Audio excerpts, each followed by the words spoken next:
British school of thought हम पढ़ने जा रहे हैं।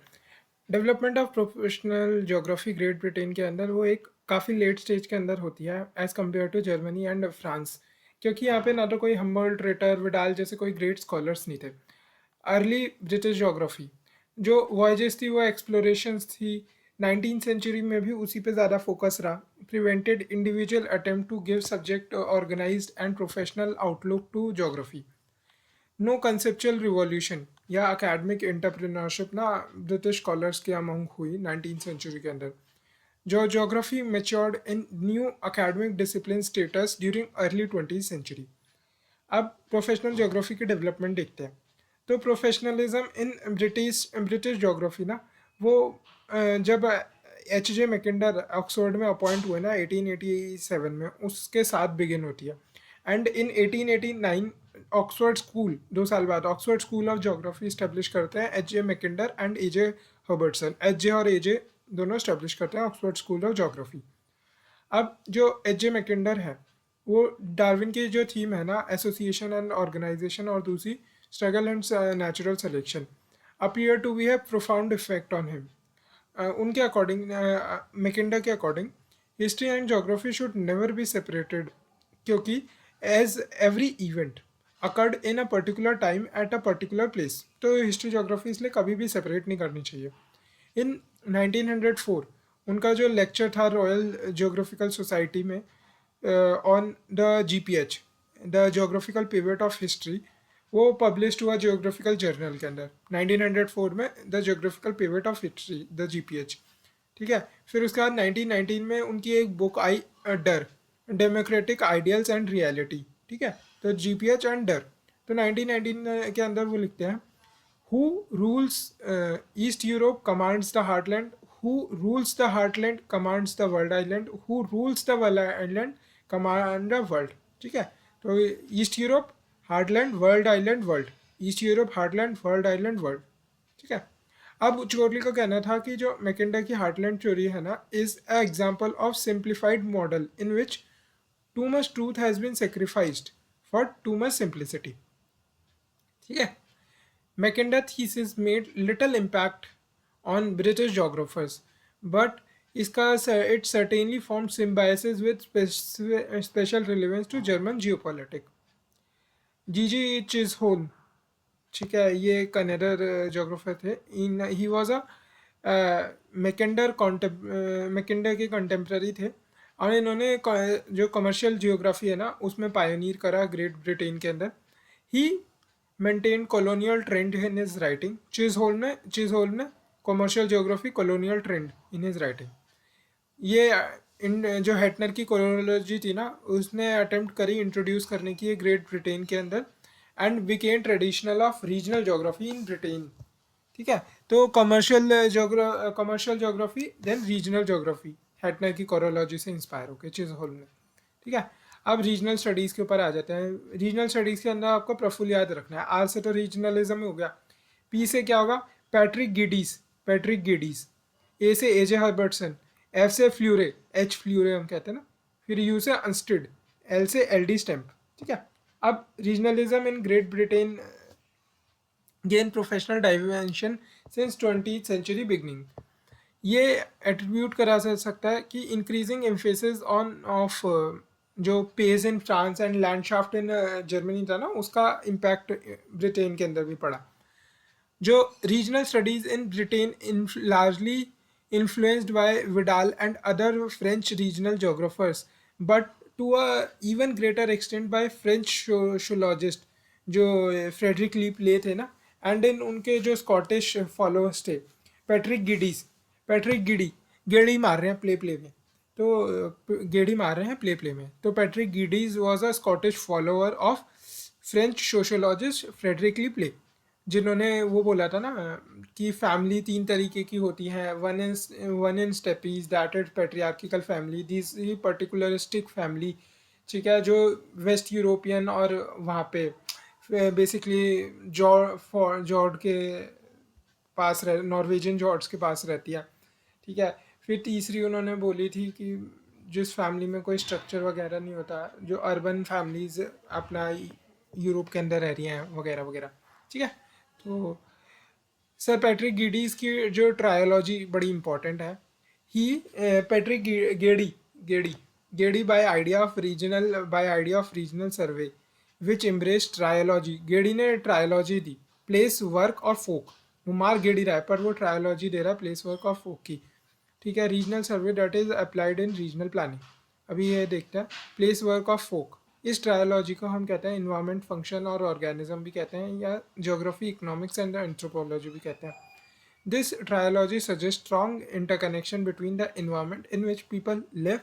बड़ा इंटरकनेक्शन है जहाँ पे आप रहते हो, in the environment you live, the place, the activities they engage in term of livelihood जो वर्क करते हैं, and the cultural tradition values practices that define their community. ठीक है, अब ये ट्रायोलॉजी ना हम पेपर में एज अ कंक्लूजन यूज़ कर सकते हैं on in regional development themes. हम ऐसे लिख सकते हैं पेपर में कि regional development in equitable manner is possible by keeping trilogy of place, work and folk, Sir Patrick Geddes, at the center of development efforts।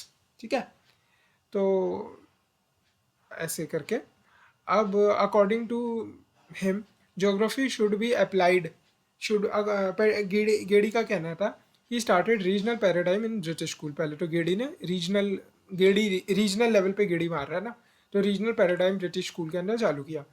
इनके according geography should be an applied science which state what ought to be and what not. ठीक है, फिर दूसरा है एजे Herbertson. वो कहता है 15 natural regions की वो बात करेंगे A J Herbertson. He was assistant to गेडी and later Mackinder and carry forward tradition करा जो पैट्रिक गेडीज था ना उसके। हर्बर्टसन ने इंट्रोड्यूस करा नेचुरल रीजन जो टर्म था ब्रिटिश ज्योग्राफी के अंदर, and set these to be identified in association with surface features, climate and vegetation। इन सब से मिला के नेचुरल रीजन को आइडेंटिफाई करना पड़ेगा। ठीक है, सरफेस फीचर्स, ठीक है, जैसे कोई लाइमस्टोन टॉपोग्राफी है या कोई वोल्केनिक रीजन है तो सरफेस फीचर्स। दूसरा climate and vegetation. Vegetation is the visible index of climate, तो वेजिटेशन और क्लाइमेट तो एक साथ ही आता है। और दूसरा है सरफेस फीचर्स। ठीक है, उससे इन्होंने बोला नेचुरल रीजन आइडेंटिफाई करने पड़ेंगे। He divided world into 15 major natural regions, and these revealed regularities of the climate as the same regions appeared in similar position on each of the continent। He divided world into 15 major natural regions, and these revealed regularities of the climate as the same regions appeared in similar positions on each of the continents। He divided the world into 15 major natural regions। He divided the world into 15 major natural regions, and these revealed regularities of the climate। World को 15 major natural regions पे divide करा, and reveal करा regularities of the climate, as same region जो है ना, जैसे मान लो savanna है तो सवाना हर कॉन्टिनेंट के अंदर savanna type of climate appear होगा। Same regularities of the climate as the same regions appeared in similar positions on each of the continents. जैसे अपना मेडिटेरेनियन क्लाइमेट है या लॉरेंशियन क्लाइमेट है, वो हर जगह अपीयर हो रहा है हर कॉन्टिनेंट में। His idea of major natural region on a world level seems to be influenced by Hettner का आइडिया। ठीक है, हेटनर की दो किताबें थी ना, एक रीजनल ज्योग्राफी ऑफ यूरोप जो 1907 में लिखी, दूसरी एक्स्ट्रा यूरोप स्टेट, तो ये फाउंडेशन थी रीजनल ज्योग्राफी की। तो इसका जो आइडिया था ना हर्बर्टसन का मेजर नेचुरल रीजन्स का ऑन वर्ल्ड लेवल, वो हेटनर से कहीं ना कहीं इन्फ्लुएंस लगता था। His theory of natural region ने जो फिलिप बुआचे की रीन और प्योर ज्योग्राफी थी ना, उसको कहीं ना कहीं रिवाइव करा ब्रिटेन के अंदर। Explicit impact of Darwin's theme of organization and ecology in Herbertson regional system. He use the term macro region. Herbertson ने मैक्रो रीजन वर्ड यूज करा for complex unity of physical and organic element of earth surface. Macro organism word use करा for complex unity of physical and organic elements of earth surface. ठीक है, अब ये important definition है। तो इसमें क्या है, तो नेचुरल रीजन्स है आर डेफिनेट एसोसिएशन। तो ये एच पी याद रखो। Herbertson Herbertson Patrick Patrick Geddes, Herbertson H Hedrick Herbertson Patrick Hettner और pure geography. Herbertson Patrick Hettner pure geography. तो हम पैट्रिक गीडीज को ये कैरी फॉरवर्ड कर रहा है। फिर हेटनर, हेटनर का जो रीजनल ज्योग्राफी का ये मेजर नेचुरल रीजन्स है, फिर वहाँ से लिया गया और फिर प्योर ज्योग्राफी को ये रिवाइव करता है। डार्विन के कॉन्सेप्ट जो है डोम, एच पी डोम, एच पी डोम। डोम क्या है? डार्विन्स की जो ऑर्गेनाइजेशन एंड इकोलॉजिकल कॉन्सेप्ट है। फिर एम से micro organism, macro organism for complex unity of physical and organic element of earth surface. E से इकोसिस्टम। ठीक है। His work appears to be a precursor of the ecosystem context concept, जो later 20th century में became an important paradigm ना, उसका precursor है Herbertson का natural reason के जो कॉन्सेप्ट है, प्रीकर्सर है इकोसिस्टम कॉन्सेप्ट का। ठीक है। तो एच पी डोम, एच पी से हर्बर्टसन का रिलेशन पैट्रिक गीडीज से, हेटनर से, फिर प्योर ज्योग्राफी से, फिर डार्विन्स की ऑर्गेनाइजेशन एंड इकोलॉजी से, एम से macro organism for complex unity of physical and organic elements, E से ecosystem. Natural regions as are definitive association of organism and living. Natural regions are definite or association of inorganic and living matters, while definite structures of and functions with as real a form and possessing as regular and orderly changes as those of the plants or an animal. दोबारा से क्या बोला है Herbertson ने? Natural regions है क्या, जो 15 natural regions ये डेफिनेट एसोसिएशंस है organic and living, inorganic and living matter के ना, जिसका एक नेचुरल रीजन के बाद with definite structure and function, structure भी है फंक्शन भी है, डेफिनेट स्ट्रक्चर एंड फंक्शन भी है। ठीक है। With as real as form and possessing as regular and orderly changes as real as form, उतनी ही रियल उसकी फॉर्म है, and possessing as regular and orderly changes, regularly and orderly changes as those of plants and animals. ठीक है। फिर से definition देखो। नेचुरल रीजन जो हर्बर्टसन ने बोला ना, क्या है? Definite association of inorganic and living matters. ठीक है। With definite structure and functions. ठीक है। तो definite association of inorganic and living matter, definite structure and function, with as real as form and possessing as regular and orderly changes as those of plants or an animal। तो ये अपना एजे Herbertson ने बोला। अब H फ्लूरे, जे F अनस्टीड और L D stamp के बारे में हम देखते हैं, पर तो ठीक है, एजे हर्बर्टसन हो गया। अब एच फ्लूरे के बारे में हम देखते हैं। 15 हमने एजे हर्बर्टसन के रीजन देखे, तो उसके आधे लगभग 7 एच फ्लूरे के 7 ह्यूमन रीजन। ठीक है। एच फ्लूरे के 3 फंक्शन और 7 human regions. Idea of the modes of livelihood, genre de vie जो है, modes of livelihood in relation to the environmental setting, कैसी इन्वायरमेंटल सेटिंग है उसके हिसाब से कैसा मोड ऑफ लाइवलीहुड है, was developed by Roxby and Fleure Roxby, modes of livelihood in relation to the environmental setting, both influenced by Le Play, Vidal and Geddes. Vidal तो livelihood के generative के बारे में बात ही करता है, गेडी भी, एंड ले प्ले तो कहता ही है, इन्वायरमेंटल डिटर्मिनिज्म के बारे में बात करता है ना, और गीडीज भी। ठीक है। तो गीडी, लीप्ले विडाल गीडी, रॉक्सबी, एच फ्लूरे।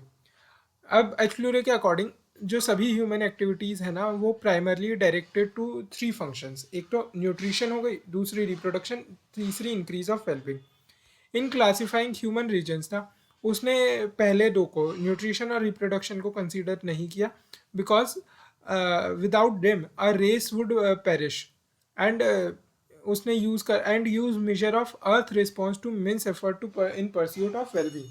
ठीक है। अर्थ का रिस्पॉन्स क्या होगा इन जो रीजनलाइजेशन करने के लिए उसने क्या कंसीडर किया कि अर्थ का रिस्पॉन्स क्या होगा to means effort in pursuit of the wellbeing. उसने वर्ल्ड को 7 रीजन्स में क्लासीफाई करा, ह्यूमन रीजन्स है ये। तो क्या है? Hunger die in difficult wandering industry, hunger मर जाती है इन डिफिकल्ट वंडरिंग इंडस्ट्री। तो कैसे याद रहेगा? रीजन ऑफ हंगर कौन कौन सा है? अफ्रीका और साउथ एशिया में यही कंट्रीज आती है, पाकिस्तान, बांग्लादेश, इंडिया, जहाँ पे हंगर प्रॉब्लम्स है। तो Africa and south Asia region of hunger. फिर रीजन ऑफ डेबिलिटेशन, इसके अंदर क्या है, जो इनकी पेरिफेरी वाला रीजन है, इंडिया की पेरिफेरी वाला रीजन है, या फिर अपना पाकिस्तान की पेरिफेरी रीजन, अफगानिस्तान की जो रीजन है, तो रीजन ऑफ डेबिलिटेशन। फिर अगला है रीजन ऑफ इंक्रीमेंट, जहाँ पे थोड़ी थोड़ी प्रोग्रेस होने लग गई है। ये हो गया ईस्टर्न यूरोप हो गया या ईस्टर्न एशिया हो गया, रीजन ऑफ इंक्रीमेंट। फिर रीजन ऑफ एफर्ट, यहाँ पे एफर्ट काफ़ी मारना पड़ रहा है, ट्रॉपिकल रीजन्स होते हैं ये। फिर है डिफ़िकल्ट रीजन्स, जहाँ पे एफर्ट मार के भी कुछ ना मिले, वही डिफ़िकल्ट रीजन है ये, डेजर्ट एंड हिल्स जैसे हो गए। फिर है रीजन्स ऑफ वॉन्डरिंग, जैसे पेस्टोरल रीजन्स हो गए। फिर इंडस्ट्रियलाइज्ड रीजन्स हो गए, वेस्ट के जैसे हैं। He used classification based on the problems and difficulties posed by physical environment. He emphasizes on human factors rather than physical factors पे इन्होंने emphasis किया, तभी human regions बनाए। और इन्होंने आइडेंटिफाई किया that new technology and finance of industrialise nation, इसने इतना मैन इन्वायरमेंट रिलेशनशिप को मॉडिफाई कर दिया है कि डेट सच रीजन्स, ये जो है ना इंडस्ट्रियलाइज्ड रीजन्स है, ये could replace any of the other region with time, replace कर सकते हैं। His regional classification not refer to the description of unique features of particular regions and the trend therefore not truly idiographic। ठीक है, truly idiographic नहीं है। अब देखते हैं जे एफ अनस्टीड का, देखते हैं region has hierarchy but it gives equal weight, ऐसे करके याद रखना, कोशिश करनी है आपको याद रखने की। और इसने क्या, अनस्टीड ने रीजन को ऑर्गेनिज्म भी माना और जर्म प्लाज्म भी माना। ठीक है, तो ऑर्गेनिज्म भी मान रहे हैं, जर्म प्लाज्म भी, अलग अलग चीज़ें मान रहा है। ऐसी region has hierarchy but it gives equal weight, तो बड़ा अनस्टेड तो अजीब सा है, अनस्टेड अनस्टेड ही है, अनस्टेड अनअंडरस्टैंड है, मतलब समझ नहीं आता उसके बारे में। तो ऐसे करके याद रखना आपको कि रीजन एज हायरार्की बट है give equal weight, region as organism और रीजन एज जर्म प्लाज्मी। ठीक है, तो in his classification of the geographic region he give equal weight to physical and human factors. और इसने क्लासीफाई करा regions को in hierarchy with 6 order, 6 order hierarchy में करा। तो हायरार्की के आपको ये नाम कैसे याद रखना है, फीचर एस टी के फीचर्स, एस टी के देखना एम एम एस कैप्चर कर लिया, फीचर्स एस टी के देख एम एम एस कैप्चर कर लिया, ऐसे करके आपको याद करना। इमेजिनेशन अब आप कुछ भी कर लो, फीचर्स एस टी के एम एम एस कैप्चर कर लिया। तो फीचर्स स्मॉलेस्ट यूनिट एरिया। फिर S T stores and tracts, तो स्टोर्स क्या है, जब मैनी फीचर्स ग्रुप होते हैं, तो ट्रैक्ट्स क्या है, जब मैनी स्टोर्स ग्रुप होते हैं। तो फीचर्स स्टोर्स ट्रैक्ट्स, फिर एम से माइक्रो रीजन, फिर एम से micro region, major region, minor region, major region, minor region, sub region. तो feature store tract, sub region, major minor region, major region, feature store tract, sub region, minor region, major region, feature store tract, sub region, minor region, major region. ठीक है, he compared region as organism in terms of their increasingly complex evaluation, and as region can't die, he compared it to germplasm of organism through successive generation, thus endowing them properties of population।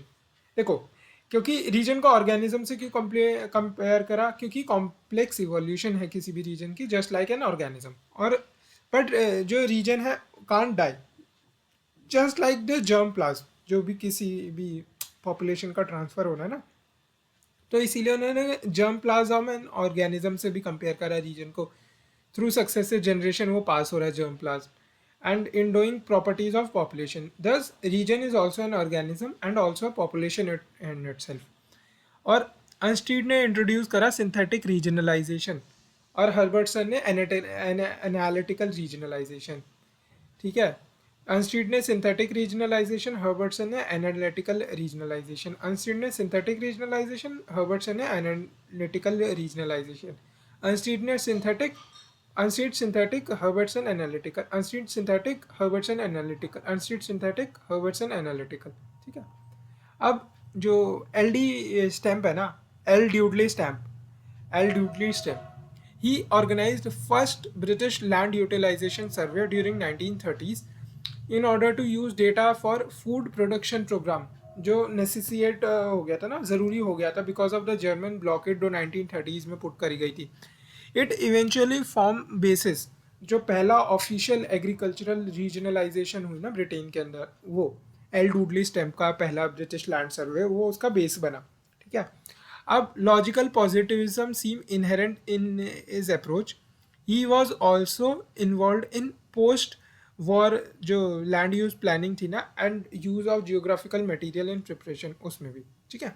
अब हम historical geography पढ़ेंगे, फिर then quantitative revolution पढ़ेंगे। ठीक है, तो देखते हैं। हिस्टोरिकल ज्योग्राफी देख रहे थे हम। सिंस वर्ल्ड 1 के बाद से ना ग्रेट ब्रिटेन के अंदर हिस्टोरिकल ज्योग्राफी पे बहुत इम्फेसिस होने लगा। मैकेंडर क्रेडिट करा जा सकता है ये हिस्टोरिकल ज्योग्राफी की फाउंडेशन ले करने के लिए। मैं उसने पॉइंट करा था मैकेंडर ने कि history without geography was a मियर narrative, कोई फ़ायदा नहीं है ऐसी हिस्ट्री पढ़ने का। And that since every event, कोई भी जो हुआ है, occurred in a particular time at a place, at a particular time in a particular at a particular place. History and geography, which deals respectively with time and space, should never be separated. ठीक है, क्योंकि कोई भी event एक particular time पे एक particular place पे ही हुआ है, तो कैसे सेपरेट कर सकते हो आप दोनों को। Geography should find out suitable historical paradigm to create the past geographies and, ठीक है, एक suitable historical paradigms ढूंढो और to recreate past geographies and show how sequences of changes have led to the present observable features. ठीक है, Darwin's ने आपने बता दिया कि ऐसे हिस्टोरिकल सक्सेशन हो रहा है। ठीक है, फिर बहुत सारे कॉन्सेप्ट आए, डार्विन विटल्सी का कॉन्सेप्ट आया, कंपाज का कॉन्सेप्ट आया। ठीक है, कल्चरल डिटर्मिनिज्म का कॉन्सेप्ट आया। तो मैकिंडर भी तो यही कह रहा है कि सूटेबल हिस्टोरिकल पैराडाइम ढूंढो ताकि हम रिक्रिएट कर सके पास्ट जोग्राफीज एंड बता सके कि how sequences of changes have occur to present observable features. तो जो एच सी डार्बी कर्क, ये इंपॉर्टेंट हिस्टोरिकल ज्योग्राफी के पर्सपेक्टिव से है ना ब्रिटेन के अंदर। तो डब्ल्यू कर्क, द कर्क Brookfield proposed a alternative to positivism, that is a philosophy more humanistic that can be applied to historical geography। ठीक है, more humanistic that can be applied to historical geography। इसने W कर्क ने recognise किया to environments. पहली phenomenal environment, totality of the earth surface. दूसरी behavioural environment, जो perceived environment की बात चलती है। Appreciation of the behavioral environment should be central to the study of historical geography। तो behavioral environment की इतनी इंपॉर्टेंस है। ठीक है, behavioral environment को समझना मतलब कंटेक्स्ट को समझना हो जाता है। कर्क ने बोला कि behavioral environment की historical geography में बहुत ही इंपॉर्टेंस है। ठीक है, और इसने दो environment की बात करी। फिर एच सी ब्रूकफील्ड ने तीन environment की, तीन study trilogy of the worlds. Historical geography must study a trilogy of the world. तो पहला है the real world as recorded in documents and landscape. ठीक है, दूसरा वर्ड कहता है the abstract world as depicted by general models of spatial orders in the past, real world. फिर दूसरा एब्स्ट्रैक्ट वर्ल्ड जो general models of spatial order in the past है ना, तो उसके हिसाब से। तीसरा है perceived world, past world seen through the eyes of the contemporaries, models के बेसिस पे नहीं, now eyes of the contemporaries and perceived in accordance with the culture. Quantitative revolution जो है उसमें क्या, इडियोग्राफिक मेथड्स, जो रीजनल ज्योग्राफी वाले methods थे ना एंड रीजनलिज्म वाले, and humanistic way of thinking began to be strongly criticise 1950 में। और अर्ली 1960s तक जो क्वांटिटेटिव एंड थियोरेटिकल रिवॉल्यूशन थी ना, were having a considerable impact on British geography. तो quantification, statistical description of patterns, statistical manipulation, testing of the hypothesis tended to inaugurate a revolutionary phase.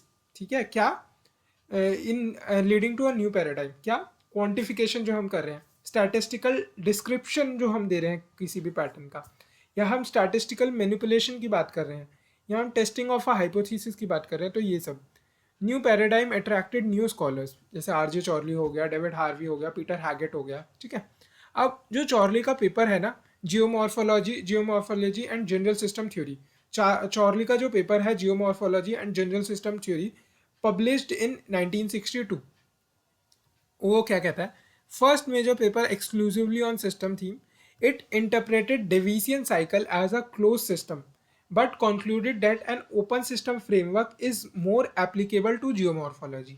ठीक है. First major first major paper exclusively on system theme. पहला major paper है exclusively on system theme.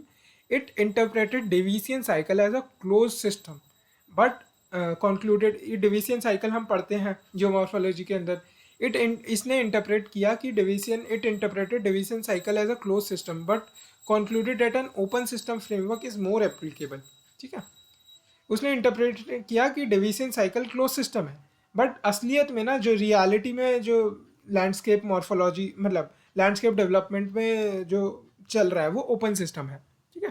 तो ये सब हमने पढ़ लिया. क्वांटिफिकेशन देख लिया हमने. हिस्टोरिकल स्टडीज़ में हमने Kirk H C Brookfield, H C Darby, Kirk के बारे में देख लिया, मैकेंडर के बारे में देख लिया. ठीक है. फिर हमने रीजनलिज्म में भी कुछ कुछ नाम देख लिए कौन से.